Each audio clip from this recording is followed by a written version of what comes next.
can swivel it around. I mean, you want to make sure you get my sexy voice in there, right? We're always going to get the sexy It's been voice. a wreck lately. I've been struggling with it lately. I'm going to have another surgery before too long.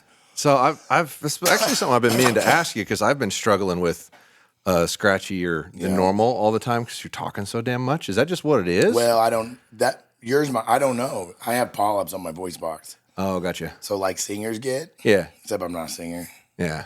Maybe people say I talk too much, but You talk a lot, but I mean, but that's what I think it is. I think it's an overusage injury. But I mean, mine's not. I've had 14 surgeries, so I've been having surgery at least every year for the past, at least 10 years. They're just cutting stuff off, huh? They just keep lasering it off, you know. But the voice box is such a fine tissue, so it's very. I have to go back to Missouri. It's the only surgeon I trust. Do you notice a change in your voice when it happens? Oh yeah. I have to sign this thing every time. Like I've got a badly. I might come out talking like a girl or Justin Bieber or something, right? Yeah, I've got a You might badly. come out the next singing star.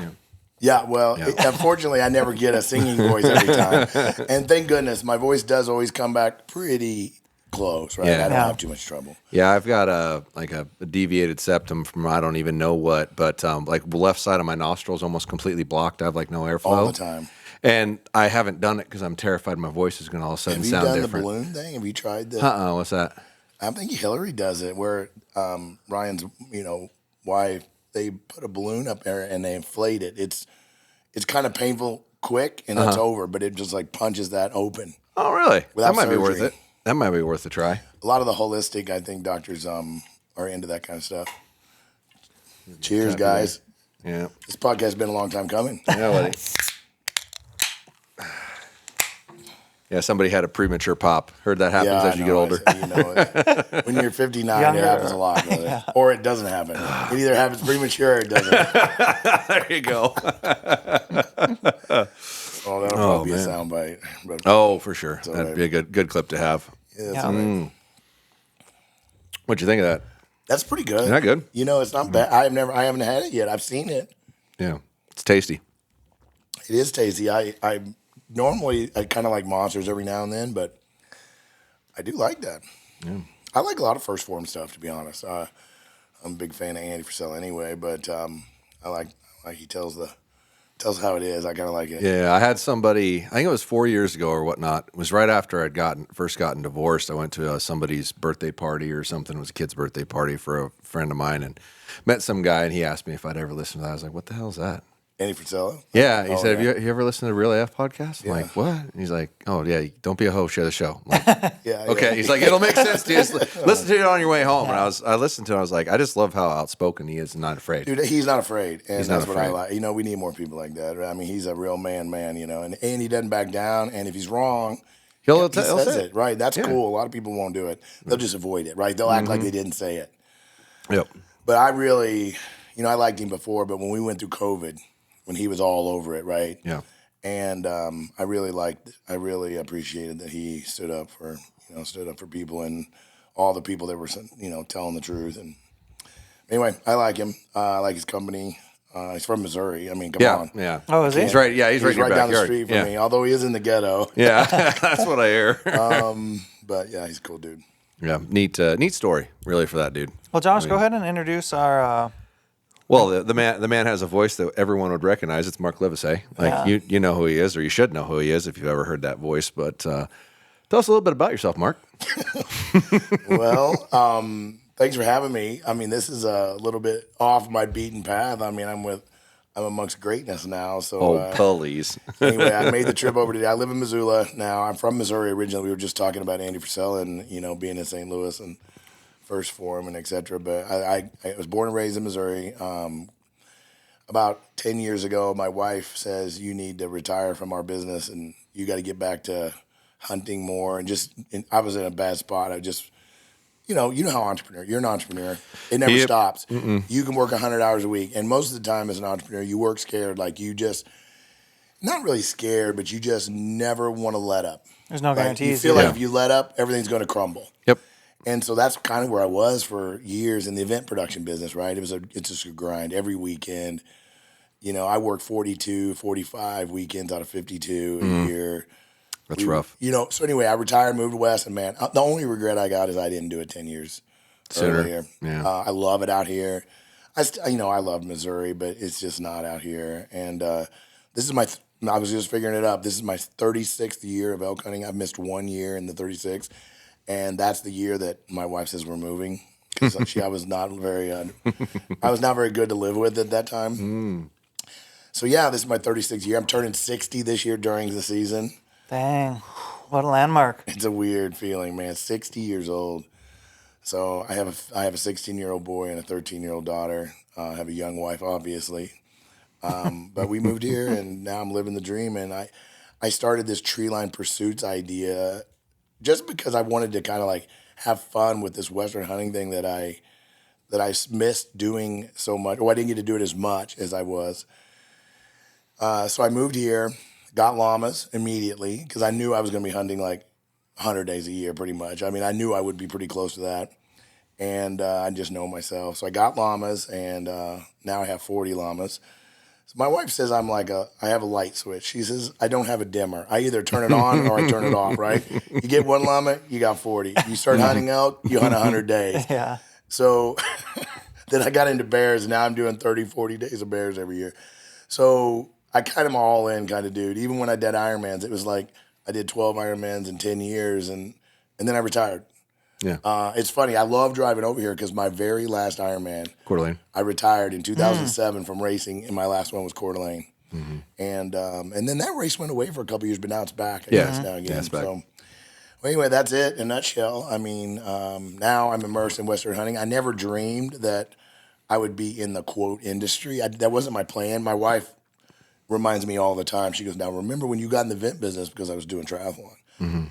It consumed you and you quit racing. She said, don't let that happen, with hunting. That's your So got to keep your joy. yeah, keep your joy, right? And it's the one thing that I have never switched off. Like triathlon, when I retired, I retired. I haven't been in the pools since I sold my road bike, everything. But big game, Western big game has been something that I've never turned off since I started in my 20s. And I love it. It's just now it's a battle for me. How long can I do it? Can I do it to 75? Can I do it this year?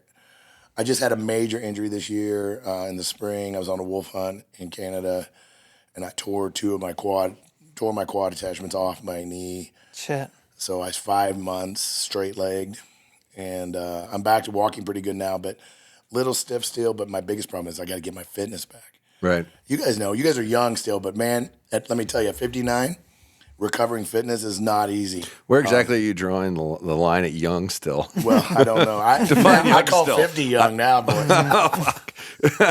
So it's funny how the goalpost just gets moved as you go, right? Yeah. So so I'm in pretty good position, but it's not going to be my best year ever. But I'm just thankful I'm doing it, guys. I'm just thankful I'm not even supposed to be out of my brace until August 15th. So just to be out of it and already be hiking for 2 or 3 weeks, and I'm blessed and I'm happy. So How's the recovery coming? it's good. I mean, my doctors can't believe I'm 59 years old and I've recovered this quick. A lot of it is, guys, if you're listening to this, is if you stay after it and you keep doing it, you don't lose it. Even if you put in a little work. But the minute you stop and become completely stagnated, that's when it's hard to come back, right? And I was lucky too, since it was a quad injury and not a knee injury. I was able to put weight on my brace. I just couldn't bend my leg, but I could put weight on it. Gotcha. So I hobbled around like one leg. So it actually kept my muscles fairly engaged, even though I couldn't bend them. So my atrophy was pretty low. So it was not as bad as it could have been, like for guys that have major ACL and all those types of things. They have I think they have more trouble sometimes, because they're completely immobile with no weight, and the atrophy is a bigger deal. You have to build the muscle back. Gotcha. So my muscle was not, I didn't lose a lot of muscle. I just got to get back in shape. So, and I've got, I'm a typical me. I've got 3 elk tags, 3 deer tags, a bear tag. I'm going to Alaska in November. So I've got a lot of ideas. We'll see if I can, this first hunt will tell me a lot about what's going to happen the rest of the season. So What's going on in Alaska? I think I'm gonna do a Kodiak blacktail hunt with Brian Call on the island, and we did moose just a couple of years ago, but we're going to go back to Kodiak in November during the rut, and that can be a pretty brutal hunt as well. Can be pretty awesome too, though, right? Like By November, though, I'm going to know I'm either a Yeah. winner or I'm a loser, right? Yeah. It's going to be it's either I'm going to be capable or not capable. are the bears still milling around at that time? Oh yeah. Yeah. Well, no. There's going to be some around, I'm sure. Grizzlies, they don't go into hibernation until really late. It's got to be the weather's got to get really bad to push them in. Like even around here in the West, you don't see any black bears during rifle season, right? But them grizzlies are coming to gunshots. We were just talking about this the other day with a guy, and they're saying it's a myth. I said, dude, let me tell you, I've had 3 cases personally where I fired a gun and the grizzly was there in less than 20 minutes. Wow. 3 different times in 2 different states. And so it's a real deal. It's a dinner bell, dude. It's a real deal. So guys that don't think it is, it's a real deal. And now I'm not saying every time you fire the gun, but once you do, you better have your 360 vision on if you're in Grizz country. So I've got a lot of hunts planned, and we'll see how it goes. What's the opener? What's the opening hunt? Oh man, this is my biggest problem. So I tried to draw Colorado. You guys know all the Colorado issues, the tags, everybody's cashing points. It's a real problem. Yep. So last year, the unit that I wanted, we had like 11 or 12 points. I can't remember exactly. But anyway, it was 100% draw. This year, it took 4 more points. Yeah, So what took 10 took 14. Yep. I was like, holy cow. In 1 year, 4-point creep. Damn. So anyway, we didn't draw.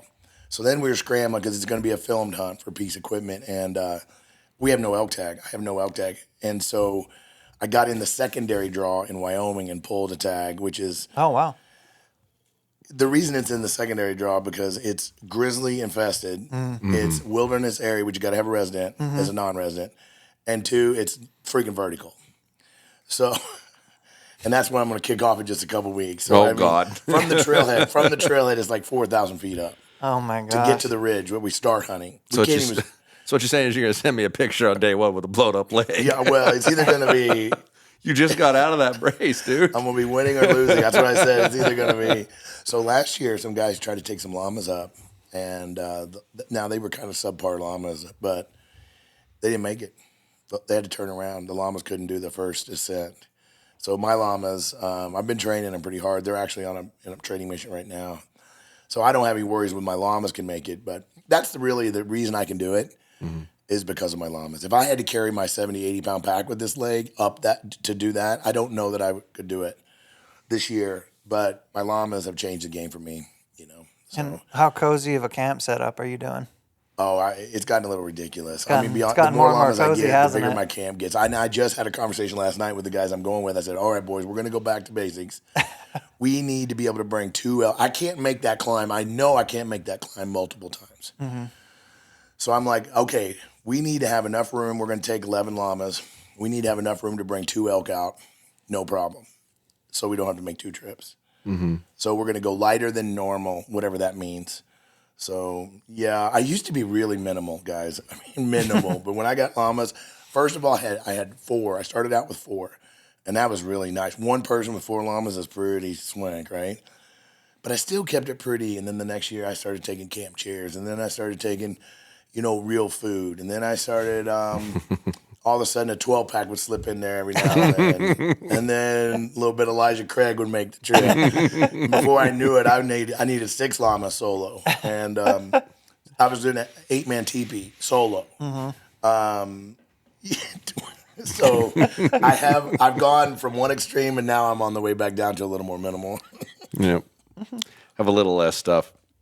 So since we didn't really actually touch on this just yet, when I first met you, I was at an elk shape camp, and it was one of the first ones I did that wasn't here, that I actually went to travel for. And there was probably 10, 12 subject matter experts, and all the guys that were there would be just hanging around the back when other people were talking. And then there were 2 people that everybody all of a sudden paid attention to. When you started talking and when the dude from Hunting Fool started talking. It's like everybody is in the back, and then these 2 start he starts talking, and everybody, all the guide people, moved to the front and just started listening the whole time. And I had no idea like no idea the level of depth you could get into with e-scouting, and that's what you kind of your specialty in this thing is, right? Had to be. I'm from Missouri, guys. Yeah. So touch on that a little bit for the people who might not know everything that you're doing or what you've done. Well, that's cool. So, all right, great. Thank you for the introduction. And I'm going to disagree a little bit. When you, the elk shape I went to, where my favorite one with you was, and not because of the panty droppers. It was. It was when you and Bill, when you and Bill got into the whole broad. I mean, it was great. I mean, two archery geniuses just like going at it. We were breaking out spreadsheets. We were doing. I mean, it was that was, and everybody else's eyes are just glazed over. They have no idea what you're talking about. That was pretty cool. Was that Eugene? That was private though. That was at the house. Yeah, that was at the house. That wasn't for him. He was. I'm trying to remember who he was talking to. I think he was talking to Joel. Like they were both sitting down at a table talking, and I just walked up, grabbed my chair. Yeah. Grabbed a chair, flipped it around, sat it right in front of him, and said, "All right, let's go." That was funny. We put this off long enough. The tension had been building. Let's go. And you know what? If I remember correctly, it kind of came back around. You guys are both kind of heading the same kind of ways, just different ways of getting there. Yeah, it was like I would say it's 95% the same philosophy. Yeah. It's just there's a little 5% deviation, which I think is true with a lot of this stuff. Sure. People who feel they're so divided and so different aren't nearly as different as you think if you just sit down and have a conversation about it. It's relatively true in life in general. It's wild how close we all really are. We just don't realize it. That's right. So anyway, I really loved those elk-shaped camps. But, so, I spent 27 years hunting the western states for about a month to 45 days a year, driving from Missouri. So, I'm just going to be honest with you. When I first had the idea of creating a quote course, it was not a course. I thought I would just start doing some YouTube things on how to do a few things because I thought everybody knew how to do what I did. I thought I didn't know anything that anybody else didn't know. I mean, why would you not know all this? How to use Google or how to use these KML files, how to use shape files, how to import all this data, how to deal with this. But once I sat down with a few people, when I got out here, I did one podcast one time with Brian Call, and he's asking me questions, and I started in, and he's looking at me like I was some kind of foreigner. And I was like, people don't really know a lot of this stuff because they don't need to know it out here. They need to know it, but they don't know they need to know it. And so I just didn't realize how much mapping technologies and stuff people just didn't use it that much. They use their hunting app. They got OnX. They turn it on. That's it. And which is nothing wrong with OnX. It's one of my favorites. I'm not dissing OnX at all. But I use them all. There's just more layers to it, right? That's what I'm saying. Yeah. OnX is a tool in the toolbox for me, right? It's just like if you're an archery guy, I mean, this is great. This is a great lead in because you deal with it all the time. Guys come in, they're like, oh, I only shoot Matthews. Or I only do this. Or everything else is crap, right? Well, that's not true. We know that's not true. There's a lot.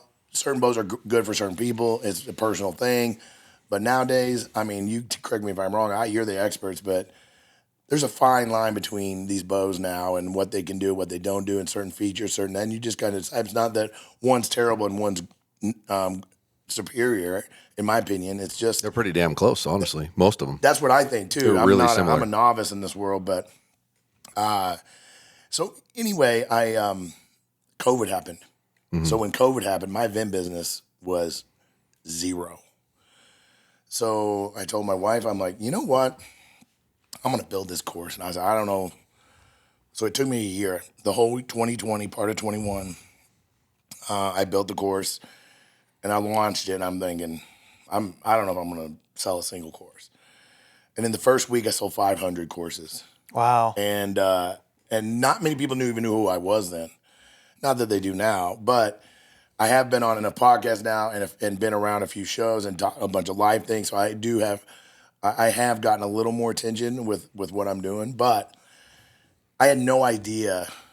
And the comments and the feedback's like, dude, I didn't even know you could do that. I didn't even know this existed. Mm-hmm. I didn't know.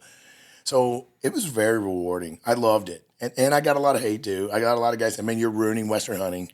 You're those were the people that knew how to do that. Yeah. Like, what are you doing? Yeah, or they didn't. Yeah. They just didn't want other people to know. Yeah. Right. Yeah. So you know what I'm getting now? Everybody, I thought my customer would be the guys from the Midwest. You guys have a lot of Midwest following. I know. I kind of was looking at comments from where people are from on your channel. You guys have a lot around the country, but not just Western dudes. You guys, Not at all. guys are everywhere. No, it's well, you got a it's shop now in nationwide. Tennessee Yeah. and all the things. Yeah. So I originally thought that my customer would be the Midwest guys like me that just needed guidance on coming out west. I thought that was my niche. That's not my niche. I totally underestimated. My biggest customers right now are guys that have been hunting for 3 or 4 years. They've had some success, but not a lot. They want success, and they just want to improve their approach. They're hungry. And they don't really understand how to put a hunt plan together. They don't really know how to evaluate terrain, what features they should be looking for, not looking for. They just kind of go to trailhead A. They kind of just hike in, and they're fit enough, and they got enough days that eventually they run into an elk every now and then. But it's kind of there's no method to the madness, right? And the second one that I underestimated is I'm getting this comment now more than any is, hey, Mark, we go to elk camp every year. My dad hunted there. My grandfather hunted there. There's just no elk hardly anymore. We're just not killing. We got to find a new spot. I'm a pretty good elk hunter. I've been hunting for 15, 18 years, but I've never developed a new spot. Yeah. It's always been where my grandfather went, my uncle went. We had, all went. We had an active spot. Right? We got this camp. We put our tent in the exact same spot every year. Yep. That's not my style. I did a podcast with Dan Staten recently, and we got to talking about I'm a gypsy when it comes to elk hunting. I can't stand. There's 2 reasons I'm good at this, guys. Only 2. I'm not smarter than anybody else. I'm not any of it. But I come from Missouri, so I had to learn digital scouting just to be halfway successful. And number 2, I never go to the same places twice. So I'm constantly going to different states, different units, different hunt areas. And so by doing that over 36 years, I don't even know how many hunt areas I've evaluated, right? So I've learned where I found elk, where I killed elk, and I start plugging it into my formula. And so eventually, what you heard at Elk Shape is I kind of devised a formula for 12 things that I look for when I break down an area. And if I can find 6 to 7 of those features, I'm 90% sure I'm going to run into elk there. Now, I haven't come up with the magic formula for 400-inch bulls yet, but I don't know that exists. But I am pretty good at finding elk, like where elk are. So there's very few times anymore that I go and we just don't find any elk. Now, we might not find the bull that we're looking for or whatever, but yeah, so that's basically it in a nutshell. That's how I got into it. I wasn't planning to be in this business, and COVID kind of opened the door for me, and I've been running ever since. Now I love it. Now I have a bear. I'm working on my 2.0 version right now because a lot's changed in 5 years. New technologies, new tools, new LiDAR, there's a lot of new things. And so I'm getting ready to do a 2.0 version and expand on my bear hunting courses and things like that. So I love what I do. I stay in my lane. I'm not a guy that's going to tell you how to hunt. I'm a marginally successful elk. I mean, I probably kill elk 70% of the time, which is pretty dang good. Maybe a little less than that some years. But I know guys that kill every single year. Right. Right? And sometimes now I probably could kill every year if I just, was willing to take the first elk to come by and whatever. But I'm not, guys, I never claim nor will I claim to be the world's greatest elk hunter, but I'm pretty dang good at finding elk.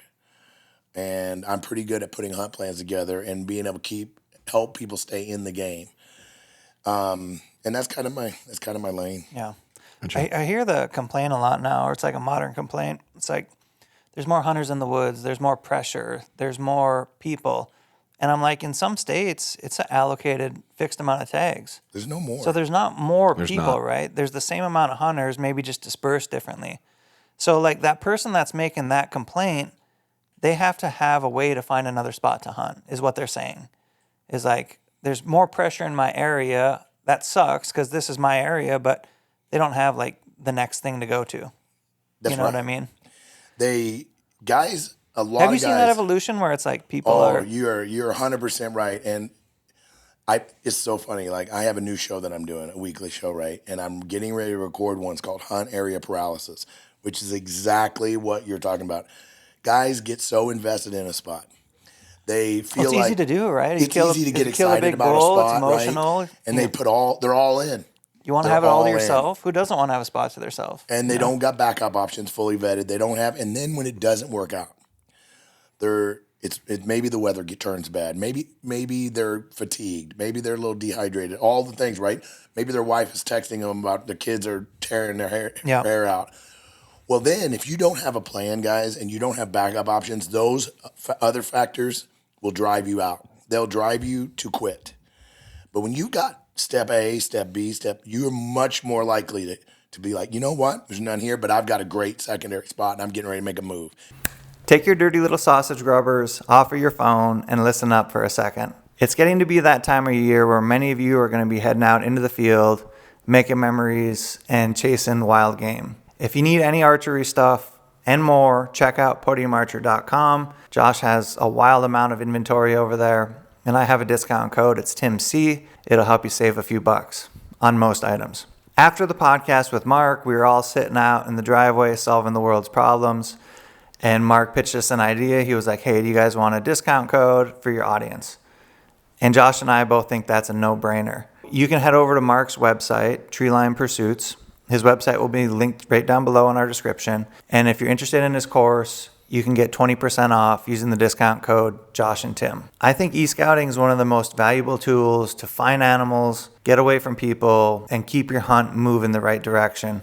Mark brings up a great point in the podcast that having a plan will help keep you focused and in the hunt longer, and I think that's invaluable.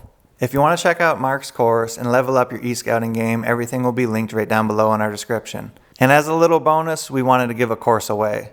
Subscribe to the channel, go follow Mark on Instagram, comment, I like big bucks and I cannot lie, down below in our YouTube comments, be subscribed, and we'll pick a winner to get a free course from Mark. Anyway, as we creep near hunting season, go hunt hard, hunt your best, be prepared, and let's get right back to the pod and get in on the giveaway. It's pretty cool that Mark did that for us and for you guys. Somebody's going to get a free course. You know how long it's going to take you to drive there. You know where your first camp is. You know how long it's going to take you to hike in. Mm-hmm. If you know those things, you're way more comfortable and more likely to make a move, right? Than if you're on the side of the road trying to download some new maps for a new area. That's a fact. With your phone hanging out the window. We've all done it. Oh, I've yeah. been there, yeah. Guilty. Looking through my Onyx, being like, where am I Guilty. It's going like, oh, next? God damn it. What am I doing? Guys, are you know, see what I'm saying? Mm-hmm. But guys that don't have the experience that you guys have, that don't live in the West, are not immersed in it every day like you guys are, you just know that's part of the process. You've done it enough years, you know it, right? But these other guys that don't have that background or that mental fortitude, they quit early. They go home, and then they say, I can't believe I quit early. I waited all year for elk season, and I went home 3 days early because I didn't have another option. Mm-hmm. So, Tim, it's some of that. It's throwing all your eggs in one basket. It's just trying to put lipstick on a pig. You know, guys, you go in a hunt area, you spend 5 days, you don't see any elk. You got to make a move. They're not going to materialize, probably. Now, there is a case in rifle hunting where elk are migrating and they're moving, that they could move into your area with some weather or something like that. But when it comes to archery, they're more than likely not going to move into an area they're not already at, unless they get a massive amount of pressure or something, right? But if you're not seeing sign and you're not seeing elk, you got to make a move. So have plans to make a move. That's what I teach, and that's kind of one of my biggest focuses is not only e-scouting and breaking down terrain that's more likely to hold elk, but helping guys put together a strategy once they get out there so that they can move from plan A to plan B to plan C effectively, efficiently, and with very little downtime. You've only got 10, 14 days, guys. You cannot be spending half a day running into town downloading maps. I mean, you can. I've done it. We've all done it. Yeah. Most people don't want to admit it. Yeah, I've done it. I've done it. I mean, I'm the master planner, right? And I've done it. And it's not a good feeling when you're like, you feel like a lost puppy, you know? What are we going to do now? It's very depressing, to be honest. It is depressing. I remember going on the hunt with my cousin on the, he drew a rare rifle tag out of Idaho, and it was an area we'd never hunted in and whatnot. And we ended up so far different than we thought we were going to be at. Yeah, but you made moves, we had to. We didn't have a choice. And at certain points it was like anybody you drive by on the road, start talking to that person. That's right. So, try to get feedback, try to get information, try to get knowledge, because you're like, we are totally screwed. And dude, I put 1,500 miles on my UTV in like 4.5 days. Wow. It was crazy. It was wild. So I mean, you have to be prepared for that. And in all honesty, we weren't. We had like 3-4 ideas of where we were going and looking, and then we ended up so wildly different that we did have to drive in town, download some new maps, get a whole bunch more fuel because we didn't have nearly enough. Reevaluate. And reevaluate what you're doing. It happens, and it happens constantly. So it's funny, man. You guys are hitting all the topics. So I was talking about this hunter paralysis show I'm working at. Well, one of the other topics is logistics planning. A lot of guys do not take the time to plan out their driving routes and how much time it's going to take them, because you know these mountain roads, and it's not a 60 miles an hour. Well, it's real hard to right? estimate too. It's How like, long to get shit. from point A to point B and all this stuff, right? I am meticulous about planning all that out, and with reasons. When you know that, okay, if I leave by 10 o'clock, I can be at the other trailhead by 1. The camp is 5-6 miles in. I can be there by 4. I could be at that glassing knob, because the glassing knob is 2 miles at 1 mile an hour off trail. I can be there for 2 hours before dark.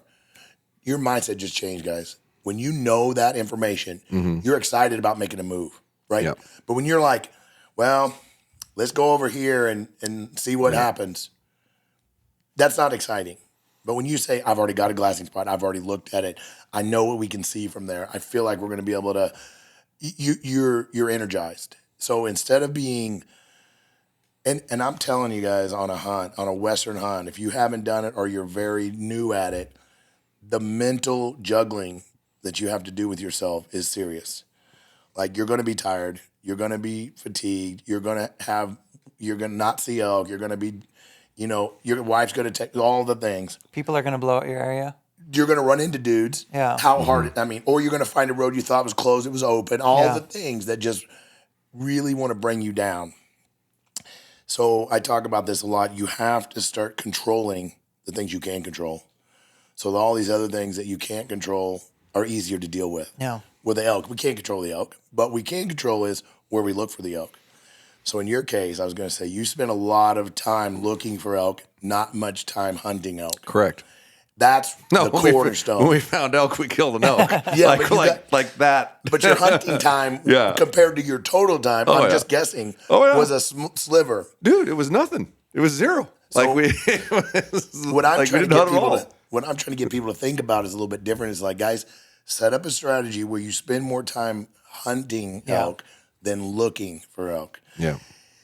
I'm not going to say elk are easy to kill, but once you find elk and you're in elk, they're not that hard to kill. It's an odds multiplier. Yeah. Right. But when you're just constantly looking and you're looking, you're hiking and you're looking and you're looking.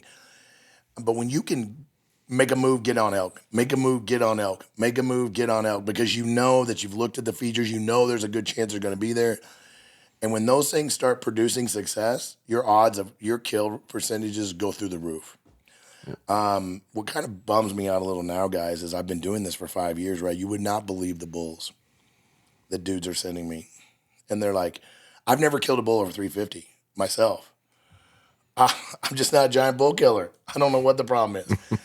But these dudes are like, Mark, these bulls are right where you said they were going to be. I'm like, Rudy, what do you mean they're right where I said? They're not where I... So the guys that are taking my class are killing way bigger bulls than I'm killing. Yeah. And... But it's a testament to the knowledge that you have and the ability to transfer it on to the actual individual, which is something that's relatively rare that I've in any field. The ability to have the knowledge, possess the knowledge, and be able to transfer it to a person to where they get it. Well, and that's what I like about you, and that's Josh. what you're a good at. teacher, right? You a are good too. teacher. All your informational videos. I mean, that's the thing. And I'm not here to pun. I mean, that's not the point. But you're right. Some people... I've always been good at that part of it in all the things I've done. And so I just took some of that and applied it to this. But like I said, I'm going to go back. I really thought in the beginning that people just knew all these things.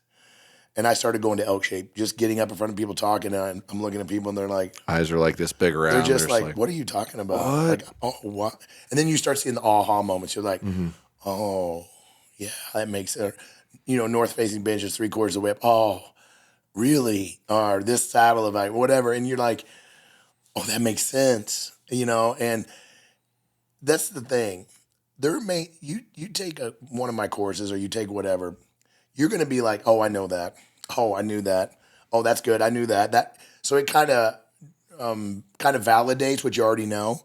But I guarantee you, there's going to be a few things you're going to be like, oh. Well, and even if you know it, did you ever compute it all together at one time And to put it realize if you together. put these many things in one sprinkling, if you sit back and look at it, that means a higher success rate? And,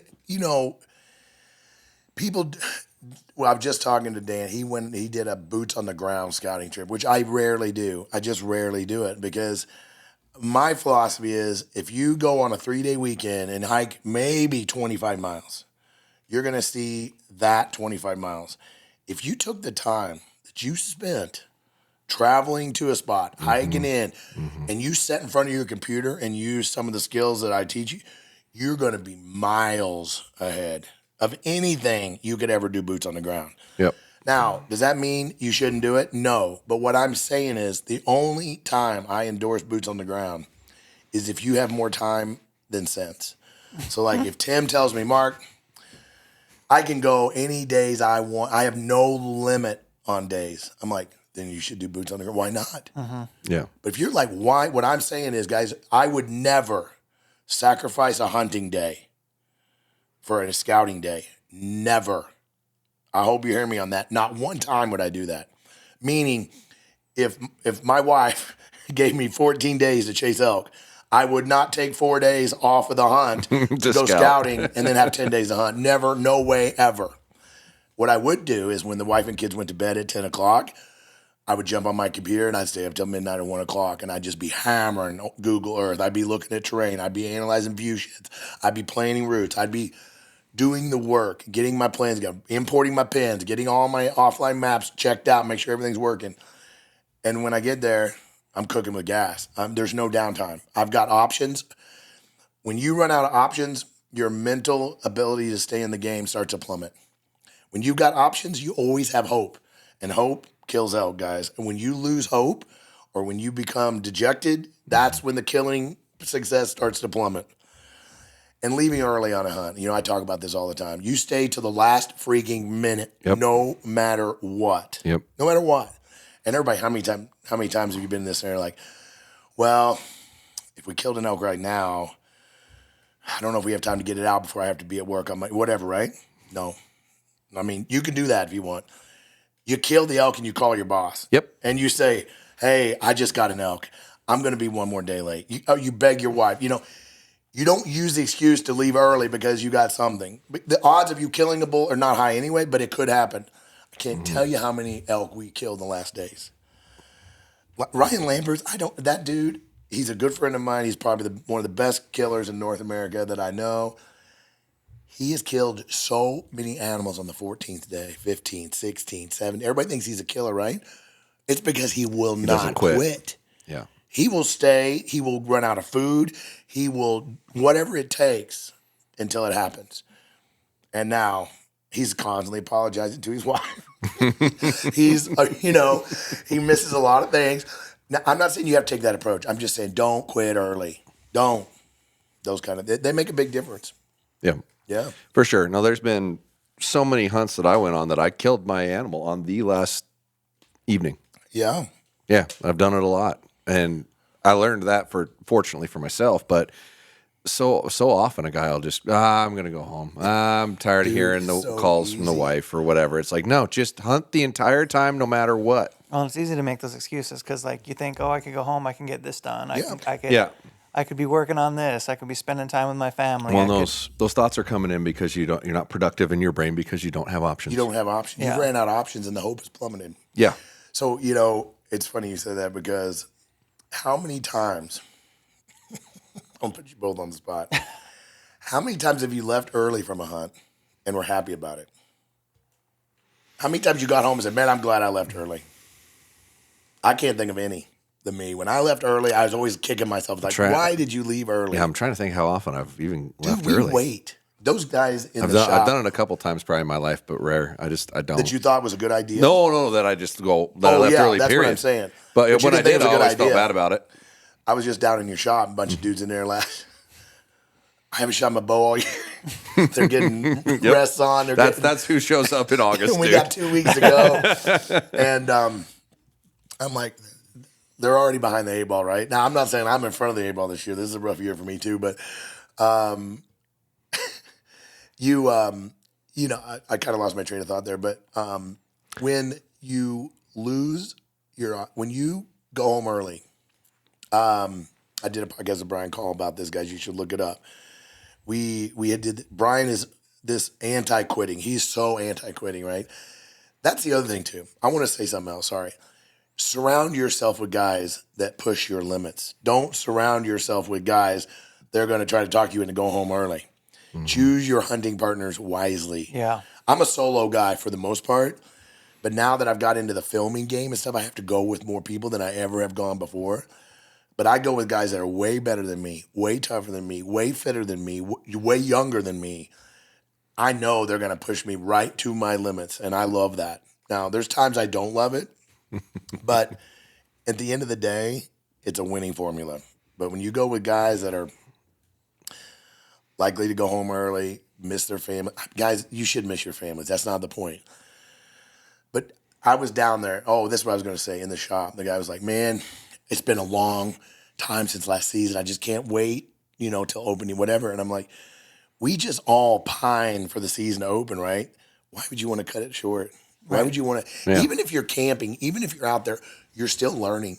You're learning, you're getting fitter, your bushcraft is getting better, your terrainment, your navigation.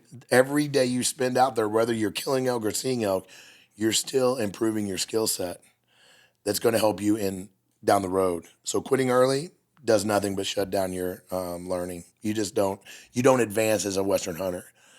And, I say this a lot. I'm lucky. I get down 100. Last year I did about 130 days in the field. That's a lot for me. 120, 130 is a lot, guys, when you start looking at the calendar, right? So you're never going to get the experience that I get or Ryan gets if you only go 10 days a year, okay? So there's 2 ways to become a better hunter in my mind. Is one, you have to gain experience. Well, that only comes with however many days you got. So if you got 10 days a year, that's all you got. And that's nothing wrong with that, but that's what you got. The other way is to seek knowledge. Like if you're listening to this podcast right now, you're in that camp. You're expanding your horizons. You're listening to some other people that might give you a few tips you can use. I'm not saying take my courses. I'm saying guys, I've talked probably about every square inch of my course on podcasts. If you want to listen to 200 podcasts and glean it, then great. Or you could be smart and just take his course because it's worth it. But what I'm saying, I'm not here to sell courses. I'm here to just I'll do that for you. You should take his course. It's totally worth it. But you see, seek the knowledge because you can get better by education or you can get better by experience. Well, you can't move the experience needle any more than you already got time to do. And so those are the 2 ways to become a better Western hunter. But when you think about somebody like Ryan Lambert's 100 plus days a year, for every year that he hunts, he gets 10 years of experience compared to the average. Guys, the math is pretty overwhelming when you start thinking about it.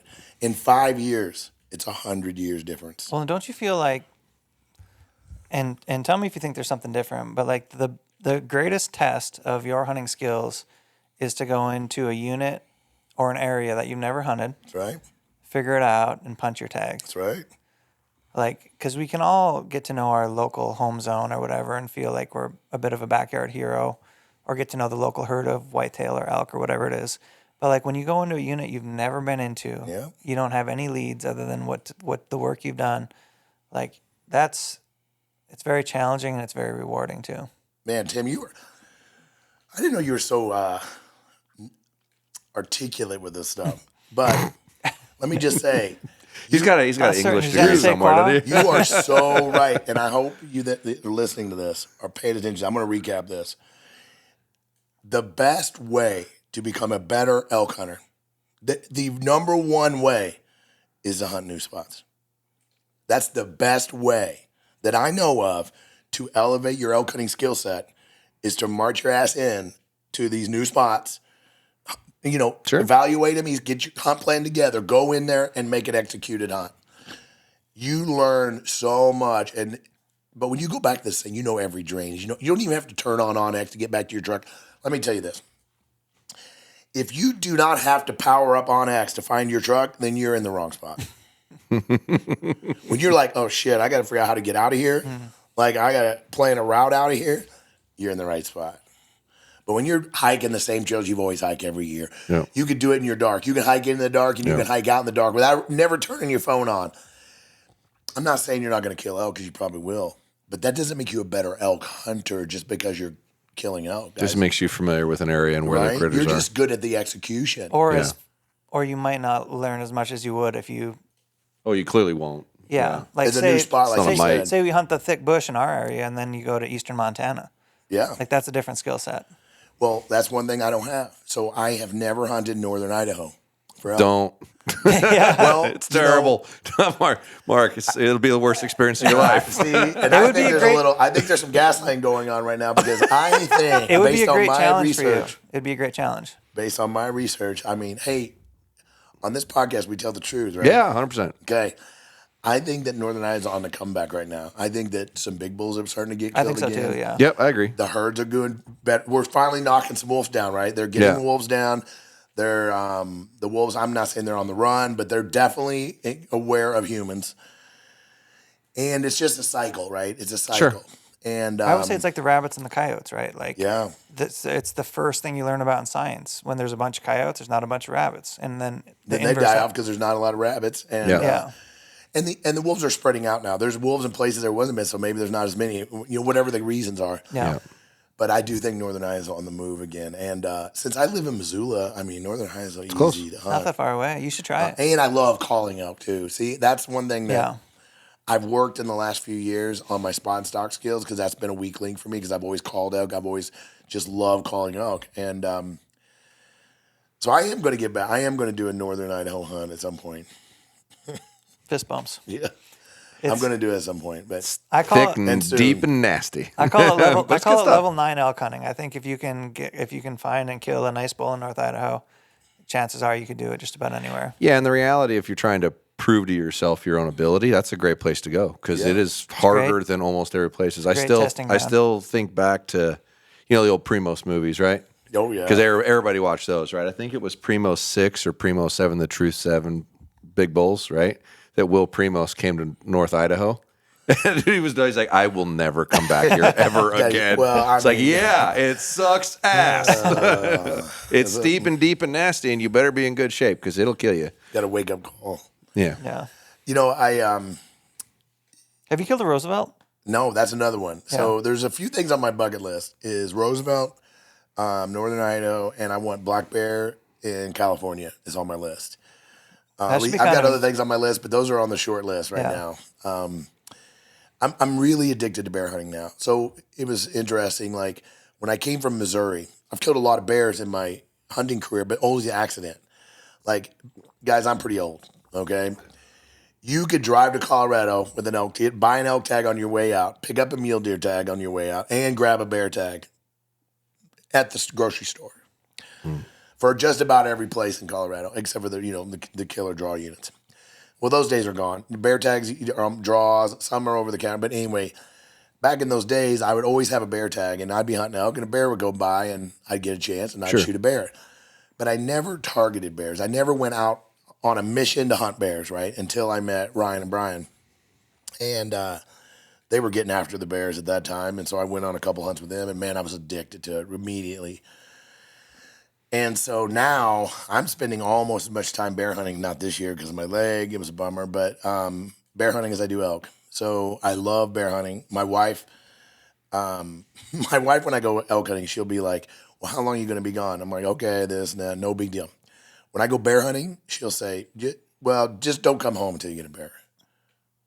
Bear meat is our number one meat in my house. It's number one above everything else.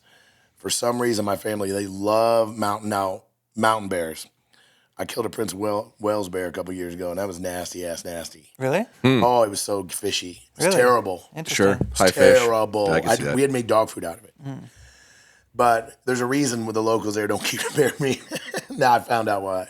But the mountain bears, we love them. We love it, especially spring, right? We love it. So not just the bear meat. I love the pursuit of bears.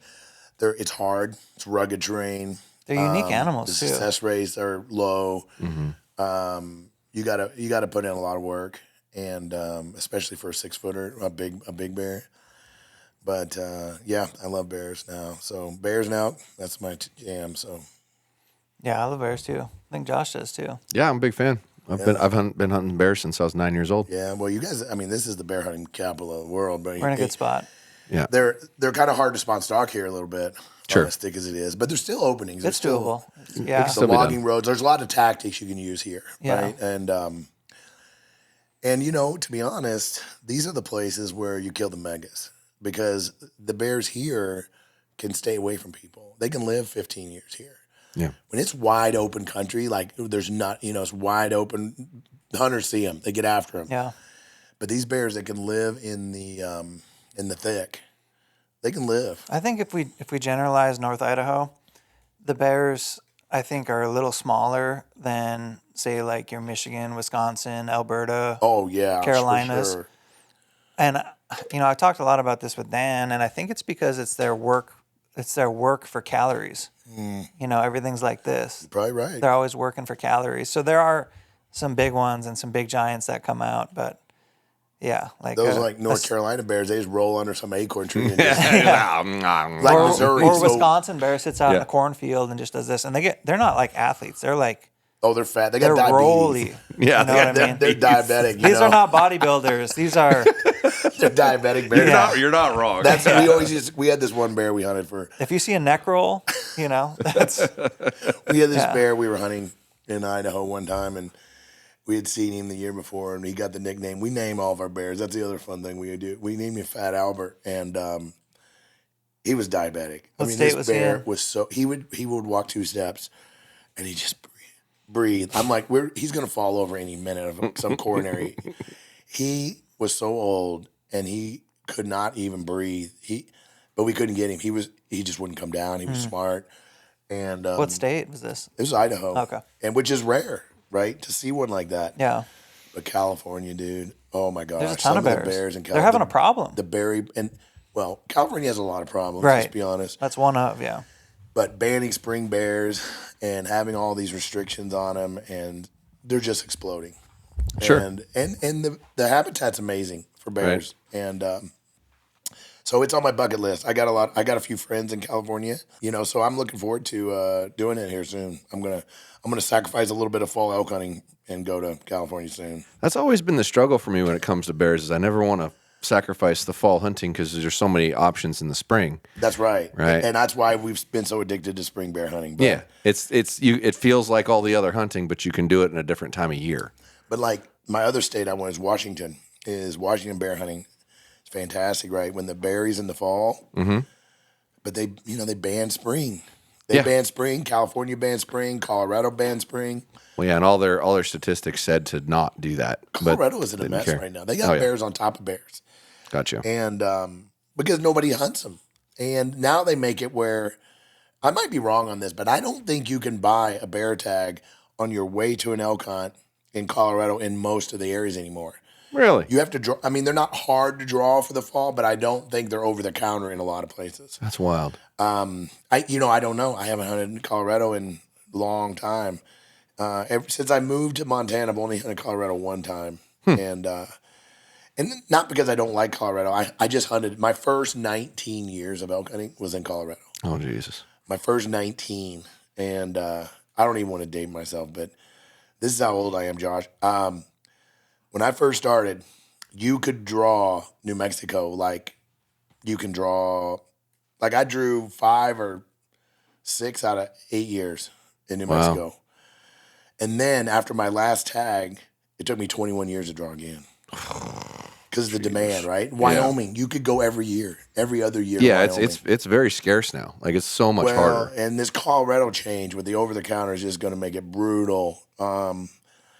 So living in Idaho where you can get the resident tax Right. nice, living in Montana, same thing. Wyoming, there's only a few states like where you get the guaranteed tags if you're a resident, and it's pretty dang nice. Awesome. Yeah. Very fortunate where we are. A lot of opportunities. It's just, gosh, it's disappointing to realize how many opportunities you don't get anymore where you could have. Like, I wish I got more serious about this when I was younger. We talked about yeah, that. I spent so much of my time just not thinking it was so far away and not messing with it. And the amount of hunting time I took was so minimal. Like it really was. I didn't hunt. I hunt maybe a week and a half a year because I was just too busy. Too much work. Don't have time. And man, I'm paying for it now because I'm hunting a ton, but the opportunities are so much less and the cost is so much higher. Well, I'm at this situation with my son. My son's, 16, and he's just getting to where, he loves it. And I've been putting him in for years now with points. But guys, I hate to break the news to you, the reality. This is a hard reality to accept right now, but if you're just getting started in Western hunting and you're starting to accumulate points, I don't know that it's a good idea. I've been doing a lot of studying. I've been doing a lot of shows on this on my podcast. If you guys want to go back and look at a few, I've done multiple shows on this where I've really studied. I've used AI to study the stats. Mm-hmm. The sheer number of people that have points right now is astronomical. Like Wyoming, 200,000+ people already have points. Colorado, 250,000 people. For example, in Colorado, 31 points is the max point holder, right? That's the max points right now. There's 100, don't quote my numbers, roughly 120 some people at the 30-point max, right? It's crazy. Well, the 30-point units give out a total of 14 tags. So it's going to take 15 years just to satisfy the people that are at max points. So what I'm saying, I hate to break this to you, but the reality is starting at 0 and thinking you're ever going to draw a Unit 61 tag in Colorado is pretty much 0, unless you draw the random lottery chance. Mm-hmm. So why do the points? If you have to pay extra for points, I don't know that I would do it. And now, so the reason I'm saying that is I'm second guessing myself with my son Eli. Do I keep getting Nevada points for him? Do I keep getting Utah? Do I keep getting Colorado? Do I keep getting all these states? Because is he ever going to be able to cash him? Is there ever going to be a point where he's going to catch up enough? Because what these states are all doing is they're decreasing the number, like Colorado in 2028. They're taking all the draw units, right? And they're halving the tags. So that 31 example I just gave you is going to be worse. Impossible. And because they want to create a random draw. Arizona did it.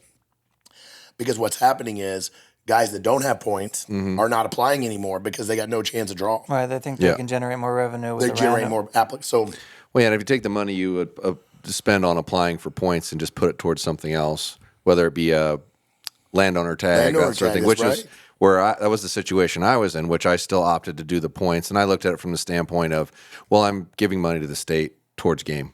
Yeah. So worst case scenario, I'm helping in some way. Too.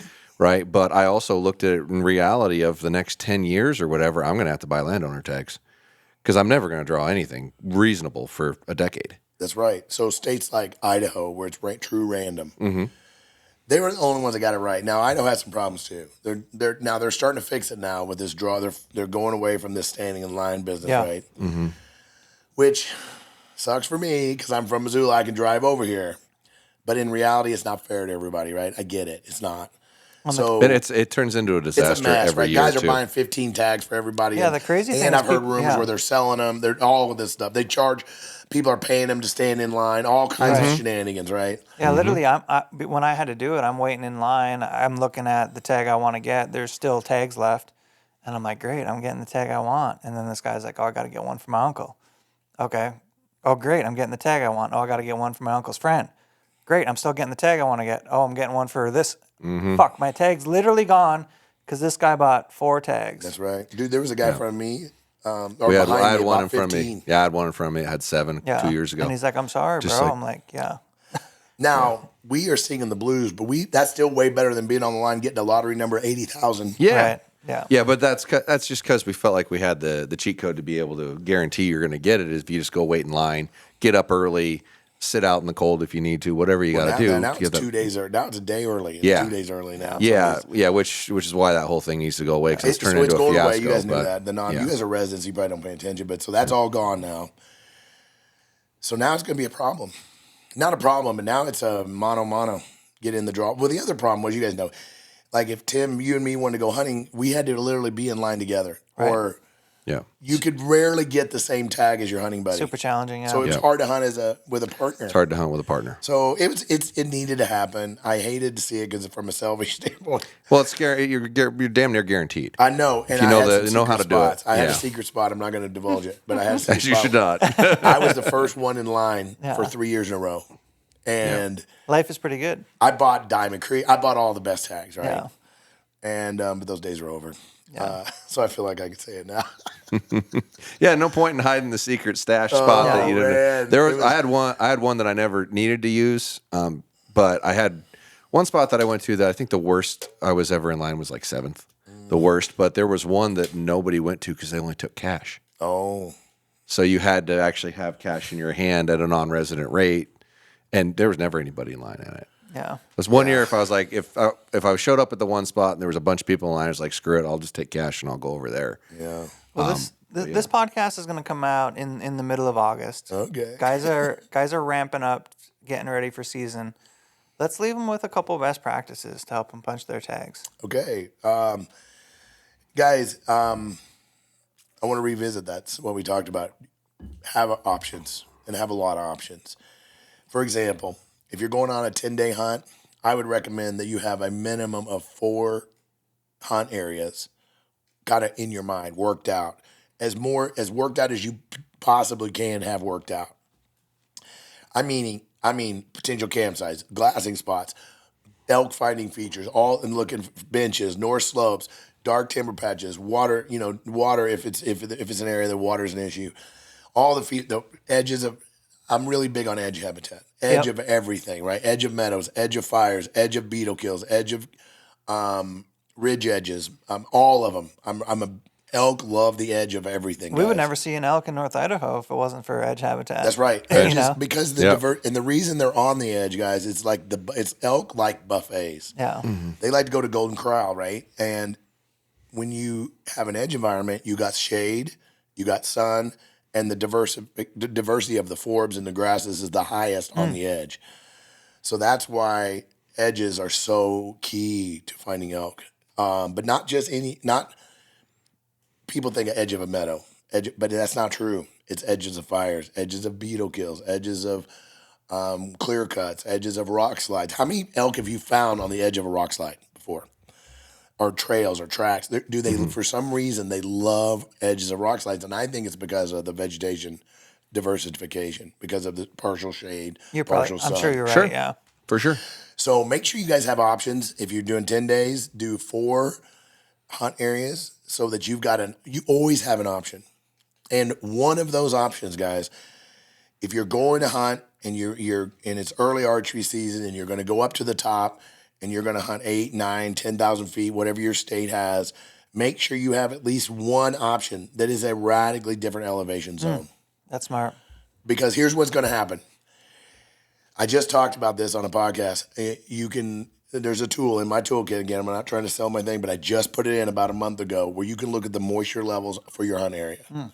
If the moisture level in your hunt area is above 70% of normal, the elk are probably going to be high. But if you look and you say, shoot, it's 50% of normal, what's the first grasses to dry up in an area? The highest elevation. Yeah. So in a high moisture year, which I think we're having in most of Idaho this year, We are. the elk are going to be high. So, but in a low moisture year, they might be 2,000 to 3,000 feet below that. Yeah. So always have one hunt area that's at a radically, not when I say radical, I mean a couple thousand feet below your normal, whatever you think is the elevation the elk are going to be at.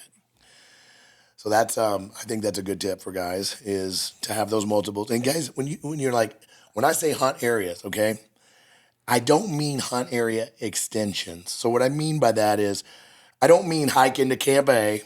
That's hunt area number 1. We're going to hunt around Camp A, and then we're going to hike a little bit further and to Camp B, and that's going to be hunt area 2. No, that's an extension of the same hunt area. When I talk about hunt areas, I mean you got to go back to the truck, make a geographical move to another mountain range, another slope, another corner of the unit, a significant move, not just hiking further down the trail, right? You guys see what I'm saying? Yep. So when I say have multiple hunt areas, I mean multiple relocations. So let's say you and I bomb into an area and we're like, hey, this area looks beautiful. There's got to be elk there. We get in there. There's not elk. Mm-hmm. How long would you typically give that? 3 days, 4 days. Tops? Unless, if I'm seeing a lot of sign, but I'm just not found, like pretty fresh sign, but I just haven't found them yet, then I might go a little longer. But if I am not glassing elk, I'm not hearing elk, I'm not smelling elk. Elk leave a lot of sign. Oh, God, yeah. Yeah, they can't hide it. They can't hide there. Yeah, now if there's a lone bull around, they don't leave. But during archery, that's not usually the case. So if you're not seeing fresh sign, you're not hearing elk, you're not seeing elk 3-4 days, and I'm moving max, sometimes even quicker. If I roll in and I find no sign, guys, I have went into spots, and it's not very often. I've gone into spots that had 8 of the 12 features. I was so excited about these spots. And I got in there, and the moisture levels were a little off. The grass it was kind of dry. There was old elk sign there, but they had moved. So I dropped 3,000 feet, and I'm in elk. I walked through the elk in the dark to get to the ones at the top. And I get to the top, and I'm like, it's dry up here. Guys, remember archery season, okay? It's all about the cows. You're hunting cows. Because where the cows are is where the bulls will be if they're not. So what are the cows focused on? They're focused on food. So if they're going to pick the elevation zone that gives them the most food to maximize their pregnancy, to get as much nutrition as they can going into the winter. And the bulls just tag along.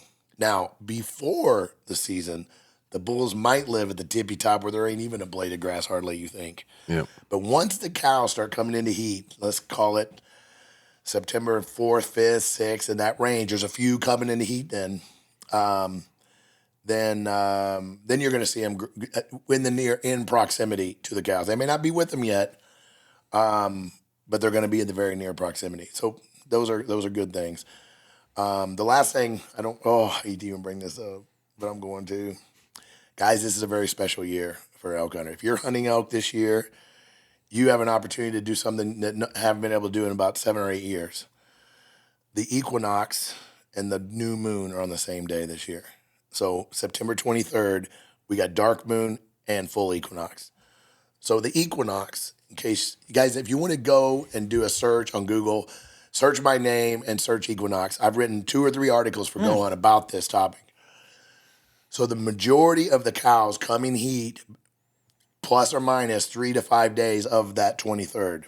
So 5 days after or 5 days before is the range. If I had to pick, everybody's going to be hunting the same time. Now, nobody pays attention to me anyway. So if I had to pick the 10 days this year, I'd be 5 days before the equinox, 5 days after the equinox.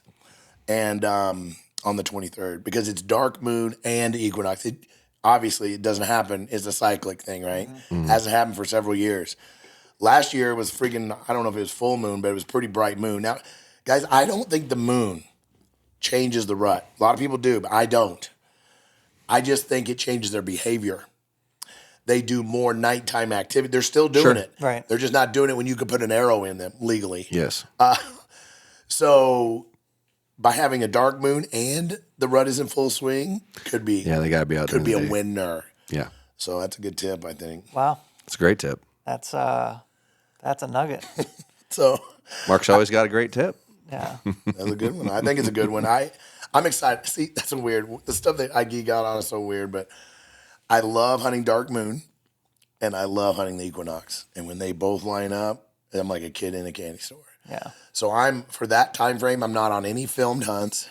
I'm ditching all my camera. No camera guys. I'm just going to hunt for myself because I got to kill a bull over 350. I mean, the pressure is on. It's like, Livesay, come on, 36 years and no bull over 350. What state are you going to be hunting for that? I'm going to do Montana. Yeah. Because I've got my Montana tag. I'm done with my Wyoming hunt. I might be licking some wounds from that hunt. And I'm just going to load up a bunch of llamas. I'm going to get after a giant bull. That's awesome. And see what happens. Well, Awesome. I really appreciate your enthusiasm for hunting. That I was love cool. it, man. I hope it shows. Yeah, it 100% shows. Yeah, If you're no listening question. to this and you're not fired up to go hunting, Man, I don't know if your Just pulse quit is hunting because you suck. Your blood's cold. Your blood's there's running something wrong cold. with you. Yeah. because I'm fired up. I'm about 3/4 bricked up to go hunting. I was gonna say this is what 3/4 fired up Tim looks like. Yeah. So that's the pod. Yeah. Mark will have all of your links down below. Thank you for coming and hanging out with us. Thanks, man. It's good. I'm looking for. I've been trying to get this guy to let me on his podcast for like 5 years, but he wouldn't give me an invite. Well, I think we've only had it for 2. So Yeah, that's a fudge there, buddy. I'm just kidding. Yeah. No, Thanks for having me. We'll have to have you back on when you're done hunting and tell some stories. Anything you want to close with, Josh? Any stuff? Go to podiomarcher.com, buy some stuff. Yeah, it's freaking. Help pay for all this crap. That's right. That's right. on your way to, And no exaggeration. Use this man's course. It's so worth it. Like there's only so many things out there that really authentically help you. Yeah. People are constantly spending money to buy better gear to be able to function better and that sort of thing. There are some really authentic educational things out there that are so worth the money, and he has one of them. Yeah. So buy his shit. Very good. Thank you. Yeah. You guys are on your way to hunting camp. Last minute stuff. You need it. podiomarcher.com. Discount code TimC. Help save a few bucks and support what we do. And that's the pod. Appreciate y'all. Thank you. Did the card feel or something?